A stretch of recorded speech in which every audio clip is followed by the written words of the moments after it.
İdeal rəqs konturunda sarğacın maqnit sahəsinin enerjisinin zamandan asılılıq qrafiki verilmişdir.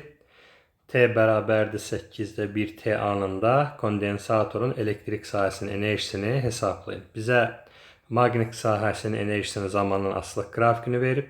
Deməli, qrafik zamanın başlanğıc anında 0-dan başlayıb, 0-da 0 qiymət aldığına görə deməli sinus qanunu ilə yaza bilərik. Yəni V maqnit bərabərdir V tam sinus kvadratı omega T. Bərabərdir V tam enerji, bax bu qiyməti 8-dir. Sinus kvadratı omeganın yerinə yazaq 2 pi bölünsün T. T'nin də yerinə yazaq 8-də 1 T. Yəni T bölünsün 8. Bu da T'lər ixtisar olunur. 2 ilə də 8 ixtisar olunanda alınacaq 8 sinus kvadratı pi bölünsün 4.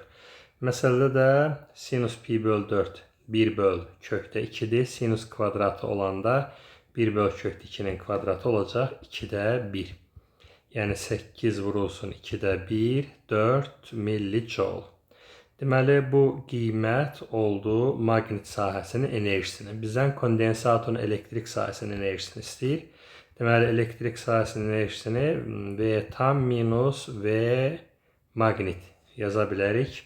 Yəni 8 minus 4 yenə də 4 millijoule olmuş olacaq D bəndi.